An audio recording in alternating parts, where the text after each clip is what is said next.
Welcome to Conversations That Matter. Thank you. Yeah, welcome to the show. Great. Tell me, what is it that brings you to Vancouver from Alberta? You're coming here to set up dialogue about climate, but you're coming from Alberta. Yeah. So I lead a project called Alberta Climate Dialogue, which is this federally funded group of international researchers of citizen involvement and also people who do the work on the ground. So Alberta Climate Dialogue Yeah. almost sounds a little bit like an oxymoron for somebody who lives outside of Alberta. But is climate a hot topic in Alberta these days, especially in light of where the oil sector is at?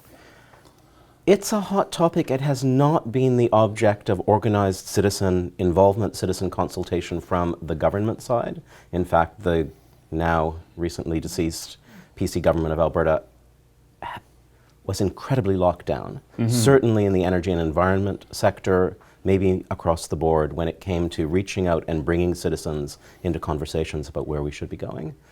And so part of what we were responding to as a group of researchers and practitioners was, how can cutting-edge ways of involving citizens help to shift climate policy and climate action? And we decided to do that in a tough place. And so we took on Alberta. Yes, you did, a tough place. Because I'm not sure that if you come at it from an environmental perspective that you're going to get much of an audience. And so if that is part of the resistance that you run into, how do you get beyond that?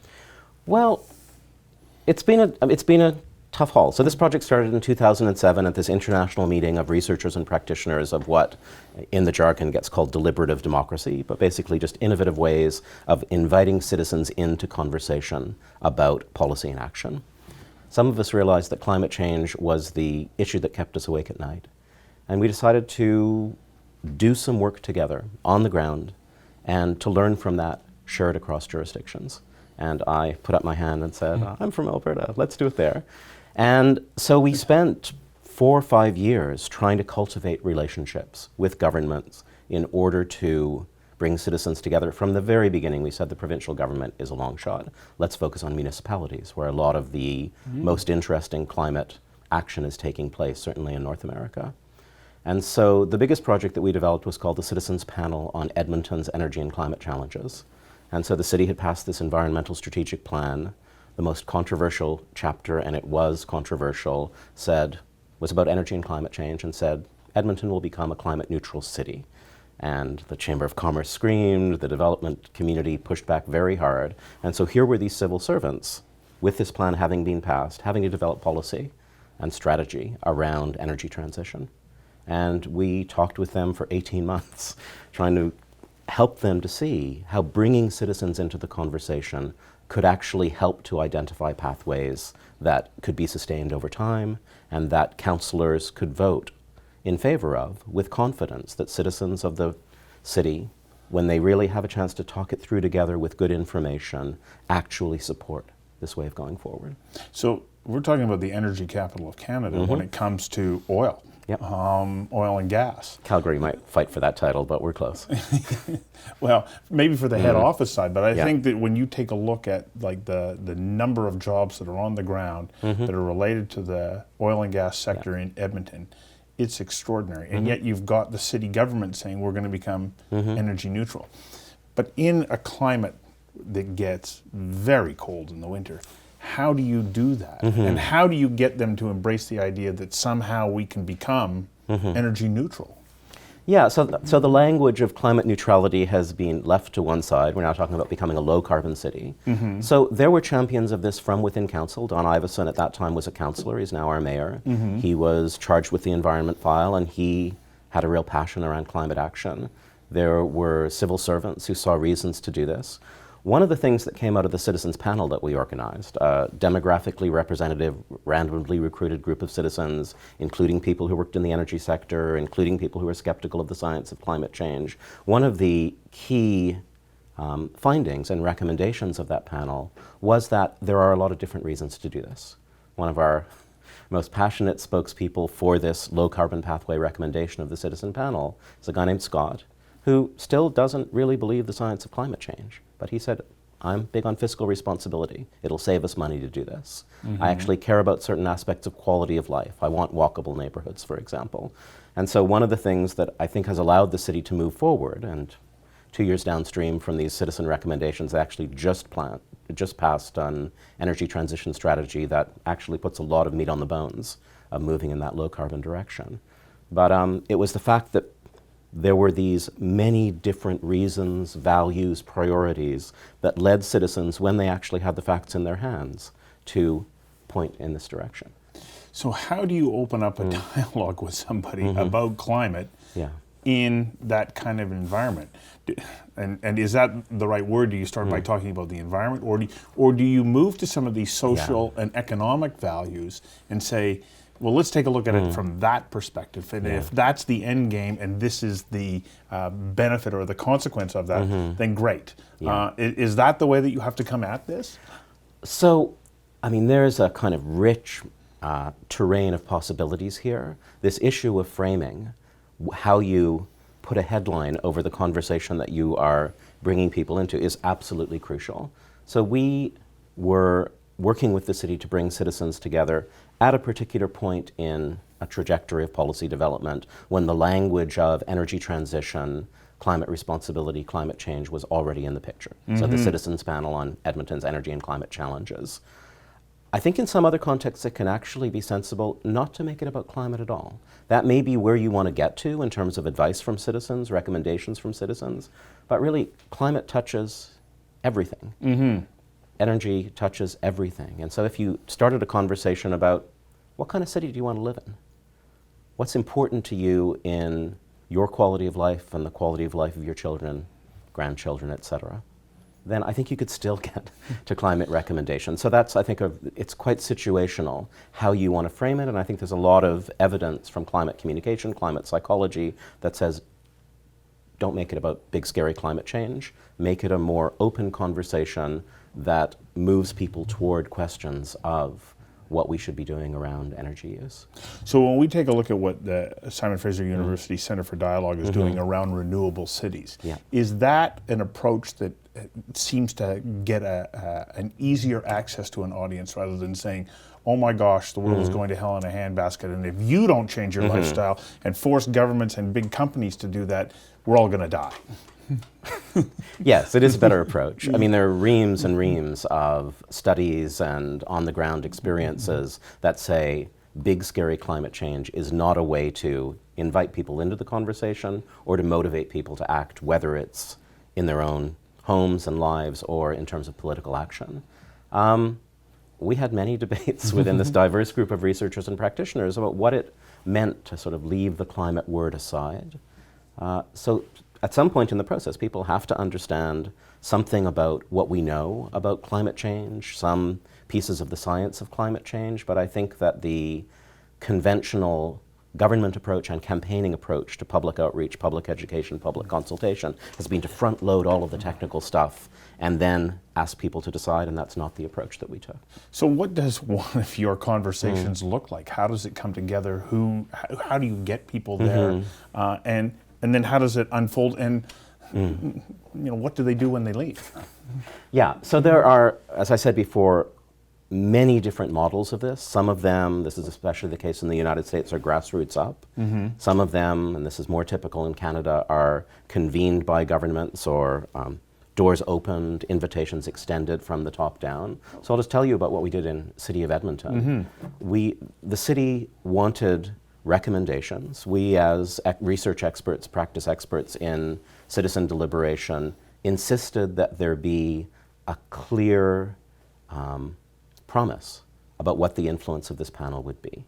Now, in some cases, like the BC Citizens Assembly, that promise is, we'll take it to a referendum, or when you decide, as with citizen budgeting, we'll do it. In this case, it wasn't that strong a commitment, it was that council will explicitly consider your recommendations, and we'll tell you what they're going to do, what they're not going to do, and why. And so we extended an invitation with that promise of influence through a polling firm to thousands of Edmontonians. We got a bit of demographic information about them. We saw who'd say yes. And then we assembled a panel that was the city in a room, demographically representative of the city of Edmonton, age groups, levels of education, someone from every ward. The city felt it was important to make sure there were people whose livelihoods dependent on the energy industry, to make sure there were skeptics in the room, so we accounted for that too. So we assembled a group of around 60 citizens. They had committed to spending 6 full days. 6 full days? 6 Saturdays spread over 8 weeks. And took them through a quite complex process over those 6 full days that involved listening to some presentations about climate change, Edmonton's energy footprint, what was facing us on the prairies when it came to predicted effects of climate change and so on. Really focused on reflection on values. If you want technical advice about how to implement certain measures around climate change, you don't want to pick people out of the phone book and bring them into a room. You want to turn to some engineers or turn to some content experts. What citizens are expert in is their values, their priorities, their goals, and what kinds of actions and policies will meet those. And so an important part of the time was spent just reflecting on, what's my life like? What do I want in my life? What do I want my city to be? You're not just, it's not solitary reflection. You're sitting around tables with people coming from very different places.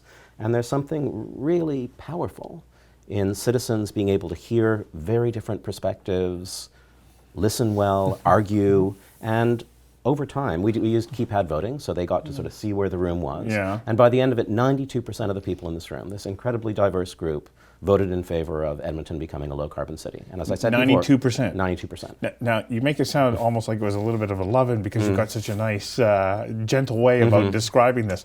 There must have been some heated arguments about how's that possible, or I don't believe it, going on in that room based on the mix of people that you said that you brought in. There were definitely disagreements. I mean, if we'd been doing it on Twitter, or if we'd been doing it in a chat room, it would have been flames and, you know, people sticking to positions and dissing those who held other positions. Good reason not to do it there. When you're sitting across the table from someone, and you saw them last week, and you saw them the week before, and you had lunch together, it's not that you lose touch with where you stand, but we have this capacity to be curious and to shift a bit, because this feels so important to the other person, and to really start figuring out, all right, like, we're different people, we come from different places, what could we find as common ground? What is there that the city could do that actually would meet both of our needs, all of our needs? And so I think there is a kind of gentleness that comes into those conversations, just because we have this capacity to connect respectfully to each other that is not always amplified by the typical political discussion on social media, for sure. Yeah. Well, and I think also, I mean, the argument for citizen deliberation, and there are interesting ways of doing this online as well as face-to-face, is that it allows that kind of exploratory conversation aimed at finding paths forward together without giving up what's important to us. So at the heart of your conclusions, do you find that everybody, no matter where they are on the issue of greenhouse gases or climate change or the way that we're managing resources to pollution on the ground, that everybody wants a better world? We want to protect this precious place we call home. And it's a question of, okay, well, how do we get there together? It's a question of how we get there together. It's a question of what information can we take in? And it's not that we'll all agree on quite the same facts or quite the same evidence, but what can we learn together that allows us to be in the same conversation about that? I think a lot of the polarization that we find in party political debate, mainstream political and journalistic debate, has to do with our greater and greater ability in the wired world that we live in to hear only the facts that suit us, to talk to people like us. And so it's the diversity of these groups you can bring together in a context that brings out our best capacities as human beings and as citizens, that allows us to not only say, yeah, of course I want to leave a decent environment for my kids or friends or neighbors or whatever, but here's what it looks like to go deeper with that conversation in a way that points to paths forward. What were the recommendations that you took from this to the city of Edmonton, and where are we now? Yeah, so this happened at the end of 2012, those 6 Saturdays. The citizens themselves chose some representatives from their group to write up their recommendations. We provided some support for that. So they presented recommendations to Executive Committee of City Council in 2013. Their big picture recommendation, and this was associated with percentages of vote. We decided that only things that had more than 80% support in the group would actually go forward as recommendations. Their big picture recommendation was Edmonton takes the steps necessary to become a low-carbon city by 2050. 2050, okay. Yep. So it's a ways out there. It's 35 years. It's a ways out there. But then when they said the steps necessary, there was a lot of finer grained detail, again, associated with votes that had to do with action now or soon around district energy systems, around vehicle use, around lobbying to green the provincial grid, since the provincial grid is very coal dependent. Yes. Density of neighborhoods, public transit. So they really took seriously and learned a lot about what are the levers available to a city in Alberta to change their GHG footprint. And there was also a strong emphasis on energy resilience. So it's not just that we want to stop putting out GHGs or reduce our GHG emissions, but we recognize that there are going to be price shocks, although we're not seeing them at the moment, that there are going to be supply questions, and there are reasons beyond climate concern to move to district energy, for example. So the big picture recommendation of low carbon city, and then a bunch of more specific recommendations that came to them through briefing materials and presentations from experts, including folks from the city, and then a further set of recommendations that came out of their value discussion. Here are the values and principles the city needs to take seriously as it moves ahead on this very ambitious path. So you said that the city was willing to say, okay, we'll listen, we'll take it as a recommendation. Yeah. What was the city's response? So they presented in 2013, where that was one council ago. They got a very respectful reception. This was 7 panelists presenting their formal recommendations. There were some pretty sparky debates between the councillors, although they tried to be respectful of the citizens. Well, it wasn't. Now you're into a political arena at that point. Yes. Yeah, and an election had been called, so that was on the horizon. The plan was always the citizens will present their recommendations, city administration will take those and convert them into a more detailed strategy, costed out, timelined, and so on. That, in part because of the election, in part because there was a lot of technical work to do, took much longer than we expected. And so it actually came to council in the last couple of months. First, an energy transition strategy from city administration, responsive to these citizen recommendations, but also bringing in a lot of technical work, a lot of discussion with stakeholders. So that came before council. They had a facilitated session where they got to discuss this in a kind of inquisitive way, though there was a lot of debate there as well. And then they had a formal session of council last month when they passed it, and passed it unanimously, which shocked me, certainly. Wow. And do you think that goes back to the nature of the makeup of the people who made, who were involved in that initial 6-session conversation? When I talked to the mayor and city councillors and others afterwards, they said this could not have got through without that citizens panel. Yeah. And what a lot of the conversation in these debates referred to was, wait a sec, who were these citizens? Were they the usual suspects? Were they diverse? Citizens were sitting in the room. They started talking about, well, there was this guy who was a climate skeptic, and it's like, he's sitting behind you. He doesn't like being called a skeptic. So yes, it was the sense that this was a group of citizens that were genuinely diverse, just like your constituents, that they had the chance to really do some learning and hear from each other. And this is their considered set of recommendations. Having done that, it gave councillors the confidence that this wasn't way out there when it came to what Edmontonians want, but it was not understanding what Edmontonians want simply in terms of the latest opinion poll. It was real people. It was real people, and it wasn't top-of-the-head opinion. It was people who had, who came in with their top-of-the-head opinion, but who actually had the chance to test that against others' perspectives and against the diverse evidence that was brought before them. So you started at the municipal city level. Now that there's been a change in government, do you think that you're going to get an audience there, or from your experience in Edmonton, do you think that you're actually better off staying at the city municipal level because so much of what happens on the ground happens there? Now, of course, in Alberta, you've got the unique experience with the oil sands in the far north, and so provincial jurisdiction and legislation becomes fundamentally important there. But as far as having like the greatest impact in urban centers, are you better off staying at the city and municipal level?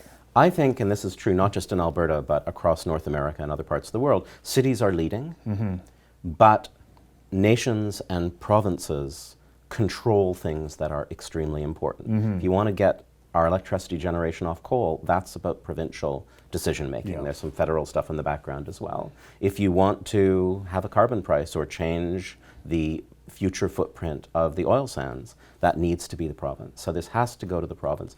We don't know yet. So I mean, one of the things, they're going to announce the cabinet on Sunday. We'll find out who is the Minister of Energy, Environment, possibly both.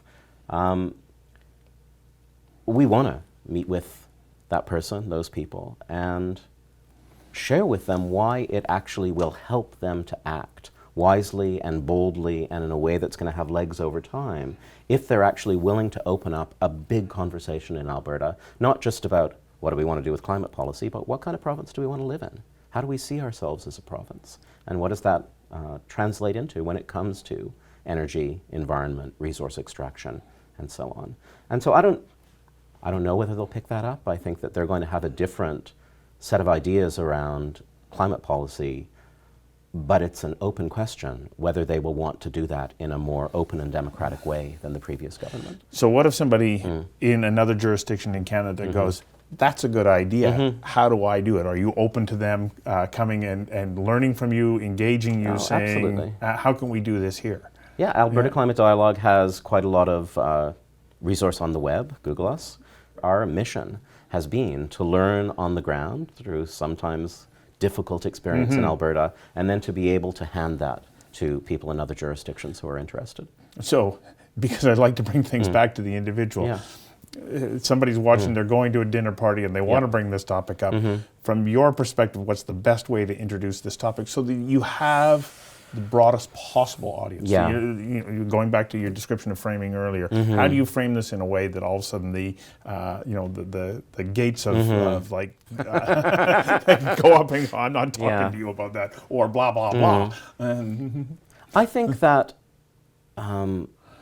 where you want to get to, and this is also about the first words you utter in the conversation, is what matters to you and what matters to the other person. And that often involves storytelling.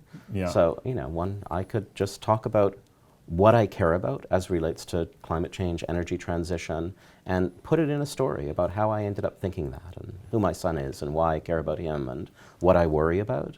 And then we're already out of the sort of polarities of, is climate science real? Right. And then elicit from the other person what they care about, what keeps them up at night, what they love, and see how that conversation connects. It might not be with GHG emissions. It might be with changing weather patterns and their gardening. It might be about water and water quality and water scarcity. Climate touches everything. And so I think you want to really be curious and elicitive of what matters to the other person, and then with some diplomacy and delicacy, explore where that conversation goes.